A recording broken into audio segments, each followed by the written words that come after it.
মাদক ব্যবসার সঙ্গে উখিয়া টেকনাফের বহুল আলোচিত সাবেক এমপি আব্দুর রহমান বদির দুই ভাই আমিনুর রহমান ও আব্দুল শুক্কুরের সংশ্লিষ্টতা পেয়েছে পুলিশের অপরাধ তদন্ত বিভাগ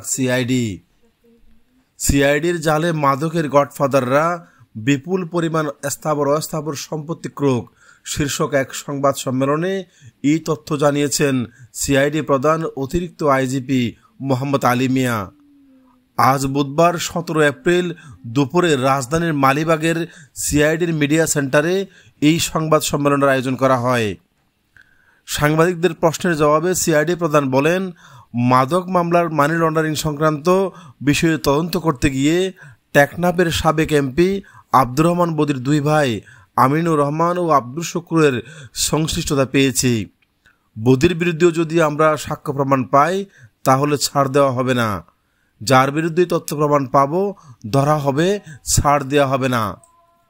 সিআইডি প্রধান মোহাম্মদ আলী মিয়া বলেন, প্রকৃত মাদক গডফাদার, এই গডফাদারদের আমরা অ্যারেস্ট করতে সক্ষম হয়েছি, তাদের আইনের আওতায় আনতে সক্ষম হয়েছি। শুধু তাই নয়, তাদের ব্যাংক অ্যাকাউন্ট আমরা ফ্রিজ করেছি, তাদের স্থাবর সম্পত্তি, বাড়ি, গাড়ি, জমি, এগুলি আমরা ফ্রিজ করেছি, প্রয়োগ করেছি। এই বিষয়টি বাংলাদেশের সাধারণ মানুষের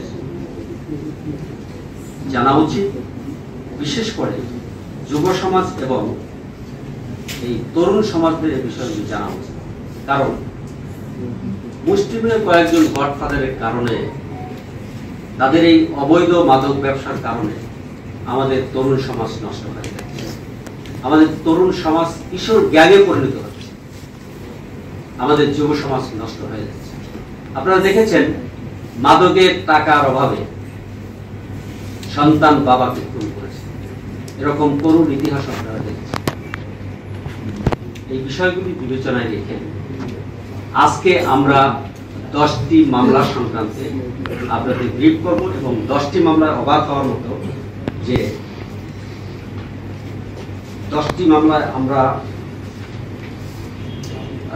যে পরিমাণ 10টি মামলায় যে গডফাদার, এই গডফাদারদের আমরা অ্যারেস্ট করেছি এবং আমরা যে মামলাগুলি হাতে নিয়েছি, মামলাগুলি তদন্ত চলমান এবং কিছু চার্জশিট হয়েছে, কিছু আসামি অ্যারেস্ট হয়েছে, আবার কিছু মামলার চার্জ ফ্রেমও হয়েছে।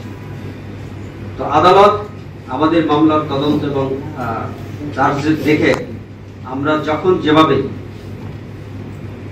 আদালতকে উপস্থাপনা করেছি, আদালত সদয় হয়ে সেভাবে নির্দেশনা দিয়েছে।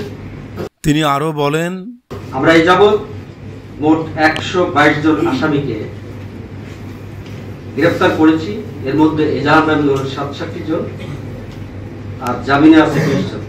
আর এই মামলা থেকে আমরা টোটাল যে পরিমাণ সম্পত্তি ক্রয় করেছি, টোটাল সম্পত্তি হলো 9.14 একর জমি, 2টি বাড়ি, যার মূল্য হলো 8,11,00,000 টাকা।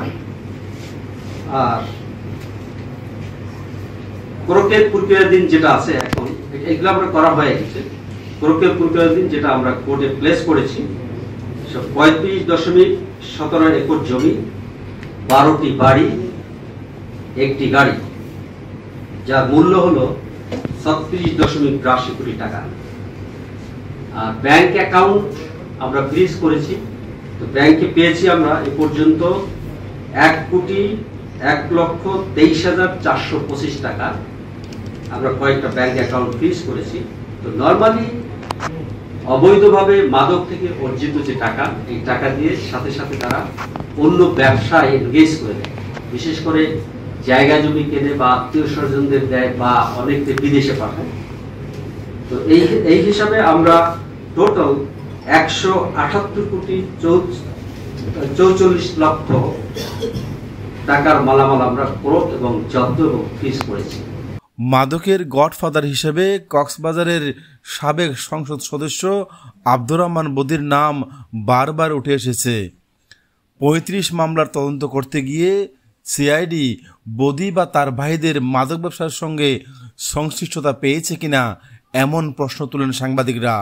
আরেক প্রশ্নের জবাবে তিনি বলেন, কক্সবাজারে পর্যায়ক্রমে মাদকের সব গডফাদারদের আইনের আওতায় আনা হবে। মাদক ব্যবসায় যারা অবৈধভাবে সম্পদ ও অর্থবিত্তের মালিক হয়েছেন তাদের অবৈধ সম্পদ আইনি প্রক্রিয়ায় সরকারি কোষাগারে চলে যাবে। দেশপ্রেমিক নাগরিকদের প্রতি মাদক গডফাদারদের তথ্য সিআইডিকে প্রদান করার জন্য অনুরোধ করেন তিনি। Answer Hossain, desk report, DNN।